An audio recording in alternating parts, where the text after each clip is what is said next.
Romans 8:28 is my favorite scripture. And if you've been following me for a little bit of time, you probably know that by now. If you're new here, hey friend.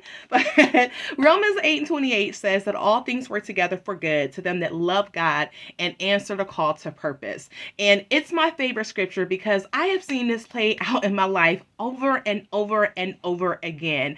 I've had situations in my life that happened that I thought it was over, or it was like the biggest setback or the biggest disappointment or the biggest barrier that just seemed like I wouldn't be able to overcome it. But what ended up happening is that setback, that disappointment, that delay, that frustration, it ended up actually being a propelling point to actually push me into what I really desired and what I wanted. And another thing that I've also seen too is that if it wasn't actually a starting point to push me into what I really wanted, it actually just ended up being an experience that helped to give me more language, to give me the wisdom to help people to navigate a similar situation that I've been in. And so now, since I've overcome, I can reach back and help other people to be able to overcome as well. And so, would I wish for any of the bad things in my life to happen? Absolutely not. But I can tell you that the purpose of glory, the purpose of God, it oversees the amount of pain that I experienced in those moments. The pain was temporary, but the glory is eternal. I'm going to say that one more time. The pain, the disappointment, the betrayal, the delay, the barrier, it was temporary, but the glory and the purpose and the wisdom and the insight that came out of it, it's eternal, right? It has a lasting impact. And so I want to encourage those of you who are in the first 3 days of 2024 and you're not excited, right? Is that we have so many people who are speaking about what to expect in 2004. We have people who are giving instructions and insight about how to maximize this time and make sure that you are prepared for what's to come. But the truth of the matter is that there's another group of people, again, who are disappointed and are trying to figure out how to deal with that disappointment. And so that's who I'm talking to today. I want to talk to you and let you know it all works for your good.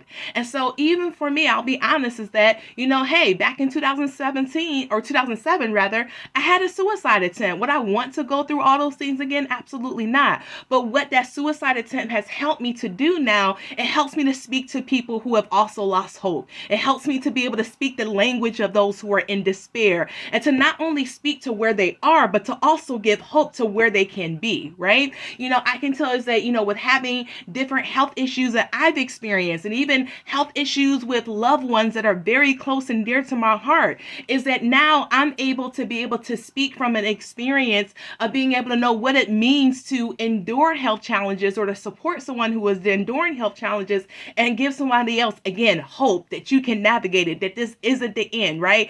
And that even though you are in a hard moment, you don't have to suffer through the moment. You can thrive through the moment, right? And so there's so many other examples that I can give from my life, from heartbreak to disappointment to betrayal and so much more. But no matter what happened, is that it all worked together for my good. Because what I have learned and what I have seen over and over and over again is that my pain, my frustration, the delay, anything that has happened, the rejection, it's never greater than the purpose of God. Nothing that you experience in this life is greater than the purpose and the glory and the knowledge, the love, the ability, and the power of God. And so this is how then you begin to deal with disappointment. And so I want to encourage you to don't lose hope. I want to encourage you to not give up in the middle of your circumstance. I want to encourage you to see God's hand even in the midst of it, even when you don't understand, even when you don't have all the answers, even when you feel like it's taking too long for things to turn around. Just know that if you are not on the side of victory, you're not at the end of whatever is happening, right? Is that the pain, everything else, the frustration, the anger, the hurt, the disappointment is temporary. But there is peace that passes all understanding that you have access to when you rely on God.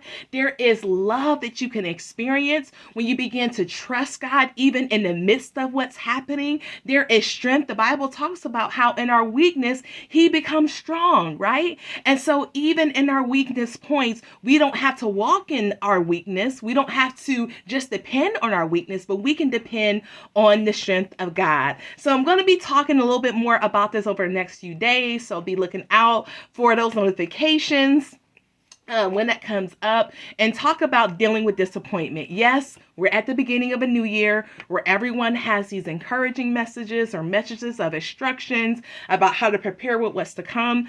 But I'm here to talk to those people who are dealing with disappointment and to encourage you and to strengthen you. And so, no matter where you are, it's not the end. There is more in store with you. And so there is hope. So take care. Be on the lookout for more posts and videos that will be coming up in the next few days. And I hope you have an amazing day, have an amazing evening, no matter where you are. And I look forward to talking with you soon. Bye.